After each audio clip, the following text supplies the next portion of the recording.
Seja muito bem-vindo ao podcast Afia Dermatopapers. Aqui discutimos tudo sobre dermatologia. Eu sou Jéssica Guido e temos uma convidada muito especial hoje, doutora Cláudia Fontan, que abordaremos o tema sobre cânceres de pele e a ultrassonografia dermatológica.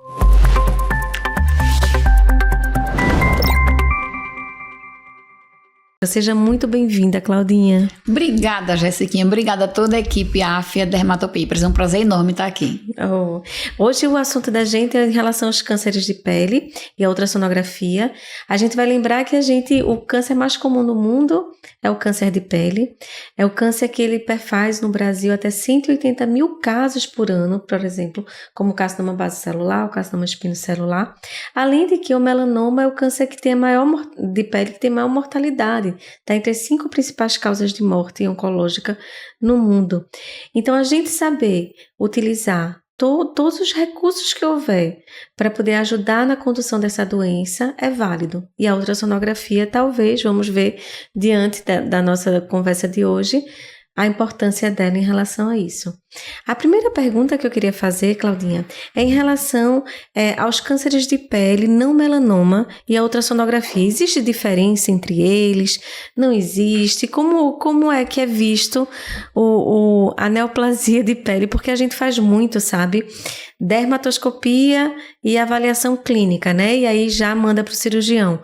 Mas em relação à ultrassonografia? A dermatoscopia é linda, né, Jessiquinha? Eu acho linda a dermatoscopia.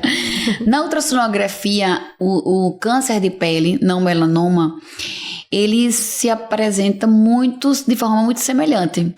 Né? Assim, o SEC, o CBC, na ultrassom, eles são bem parecidos. Eu trouxe aqui alguns exemplos para a gente ver.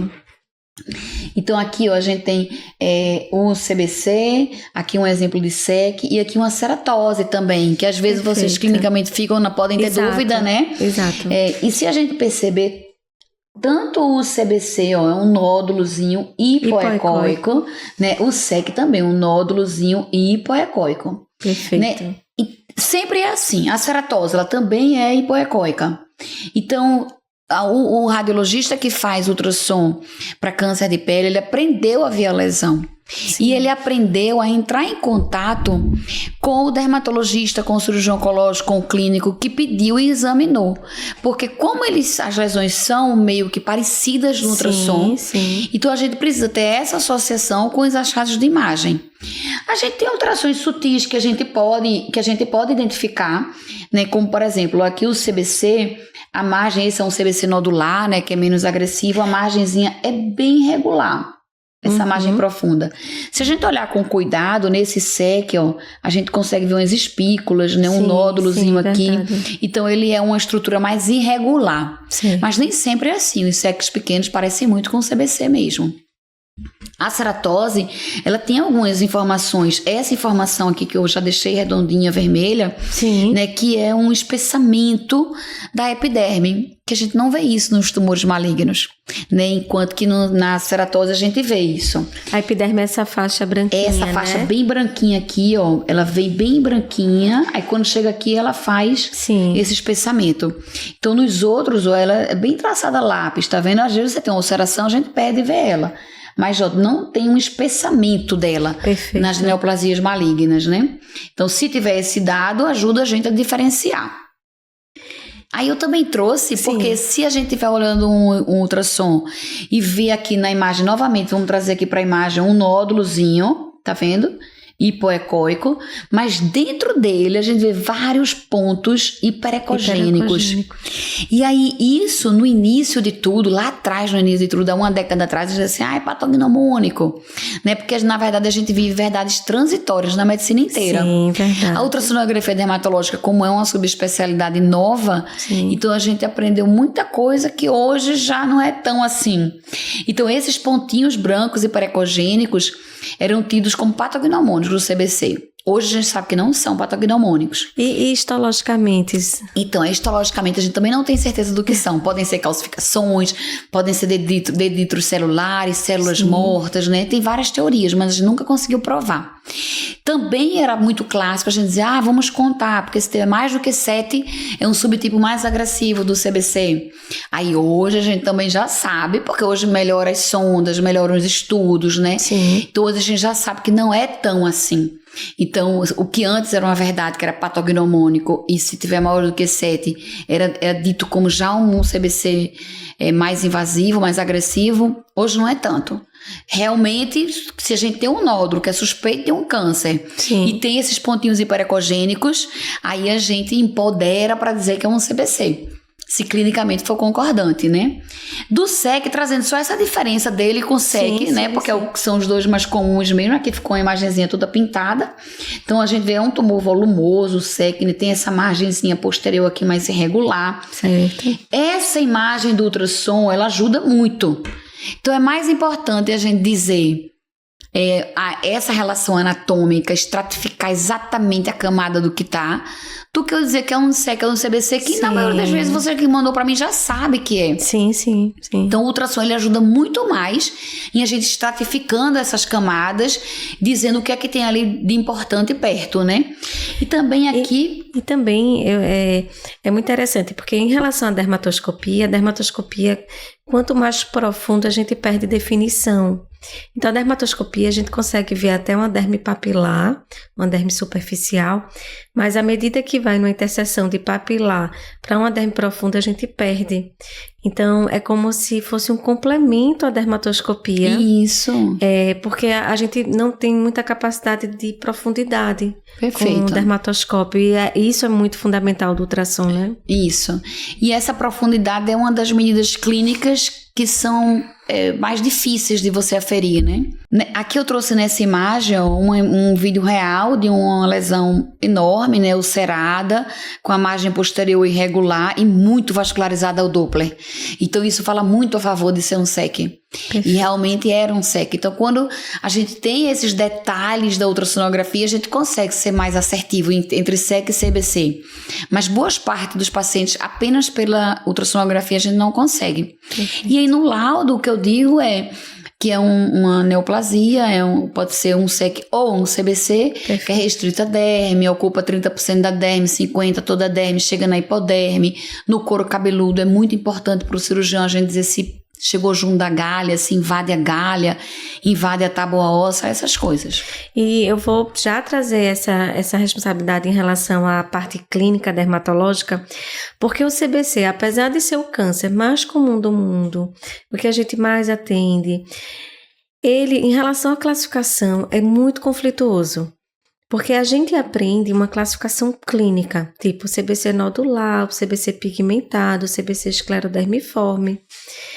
Só que a gente tem, por exemplo, CBCs de mau prognóstico, como micronodular, que não existe apresentação clínica dele. A classificação dele, o termo dele é carcinoma bacelular micronodular, é um diagnóstico histológico. Então, é como se a gente tivesse alguns padrões de classificação de CBC clínicos e alguns padrões de classificação de CBC histológicos. E toda essa discordância atrapalha na questão do ultrassom, porque o ultrassom ele consegue, é um método diagnóstico que ele ajuda tanto na correlação clínica quanto histológica. E aí a gente acaba perdendo isso. Mas assim, a classificação, ela é muito mais difícil, ela é meio dúbia, assim. Claro que a gente vê muito pápulo nodular, ou nódulo ulcerativo, pigmentado, mas quando a gente vai para esse padrão micronodular, a gente começa, na verdade, a esperar muito mais da histopatologia. Talvez por isso que o ultrassom não consiga, né? Porque nem clinicamente a gente consegue. E falando, sabendo que a gente ia falar sobre isso, eu trouxe também aqui, só para mostrar a quantidade de artigos que a literatura vem, né? A literatura vem trazendo muito artigo para a gente, no ultrassom, tentar diferenciar esses subtipos, a gente tentar achar esses subtipos histológicos mais agressivos. Perfeito. Né? E às vezes até dentro de uma mesma lesão a gente tem vários subtipos. E você, quando biopsiou um nodular. E na verdade tinha um outro subtipo mais agressivo. Sim. Então, hoje na literatura de CBC, o que mais cresce é essa busca para tentar, na ultrassonografia, diferenciar esses subtipos. Tem algum achado ali que possa guiar. Que vai ser um ganho muito grande, né? A gente já tem alguns achados, mas assim, ainda são com N pequeno, então a gente está amadurecendo ainda nesse conhecimento. Porque esses CBCs de alto risco, de mau prognóstico, eles têm, na verdade, um alto risco de recidiva. Então, a abordagem cirúrgica, a escolha do tipo de cirurgia, tudo define.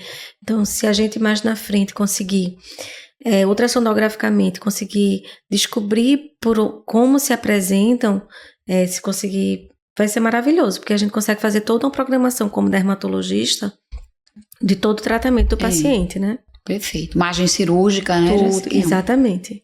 Por causa do risco de recidiva. Se precisa fazer acompanhamento de margem, se não precisa, intraoperatório, isso define muito, ajuda muito.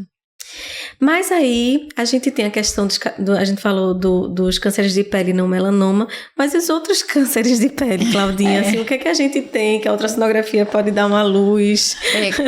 Quando eu dou aula de cânceres cutâneos para radiologista, né, eu digo logo, eu não vou trazer uma boa notícia, porque todo radiologista quer ser certeiro no diagnóstico, né? E aí, os cânceres melanoma... Os cânceres não CBC e SEC, eles também se apresentam como nódulos hipoecóicos. Tem alguns, eu trouxe também aqui alguns para mostrar, ó. Então, por exemplo, o Merkel. Se você me mostrar só essa foto desse Merkel aqui, eu ia dizer, isso aqui é um CBC, é um SEC no máximo, parece um CBC. Só a foto. Mas clinicamente, esse paciente já veio perguntando, já veio com a resposta, olha, é um Merkel, já tinha um diagnóstico. Né? Então, o ultrassom aqui, eu digo sempre a quem está aprendendo ultrassom, a gente médico de imagem, a gente é anatomista. Verdade. Então, a gente tem a obrigação de detalhar essa anatomia. Então, eu tenho esse tumor que ele ocupa 90% da espessura da derme, ele não chega no subcutâneo, não invade a musculatura. Essa é a minha obrigação, para eu poder dizer que sei fazer ultrassom para isso. Né? Dizer se é um SEC, um CBC, um Merkel, o ultrassom vai ser falho. Né? Mas os médicos que mandam para mim esse tipo de ultrassom, para eu fazer essa solicitação de exame, eles querem, na verdade, saber isso de detalhe anatômico, né? O que é que a gente pode ajudar?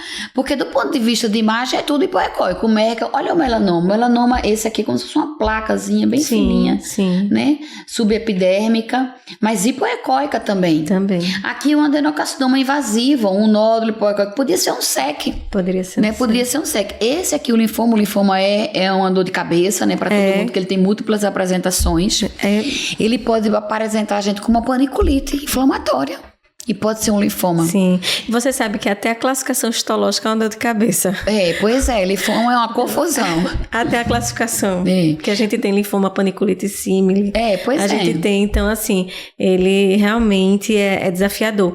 A gente tem linfomas que parecem acne, clinicamente. Olha para isso. É bem desafiador.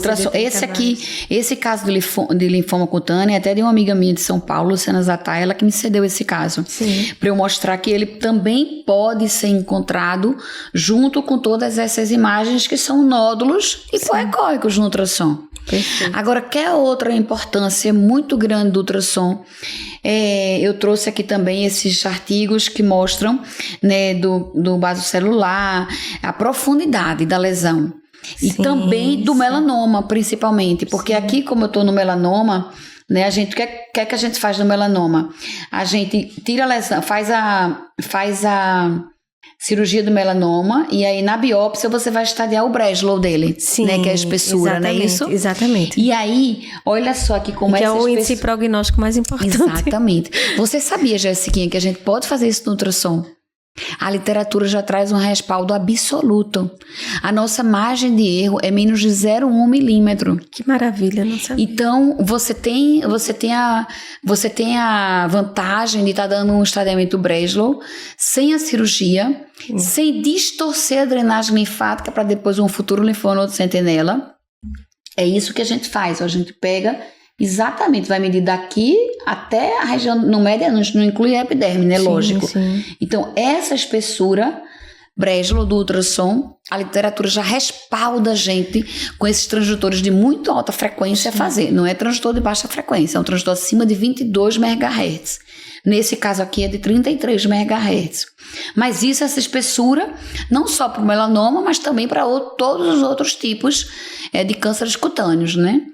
Então, isso realmente ajuda e a gente pode pensar em outras aplicações da ultrassonografia no pré-operatório. Então, em relação aos cânceres de pele e a utilização da ultrassonografia no pré-operatório, como é a sua experiência?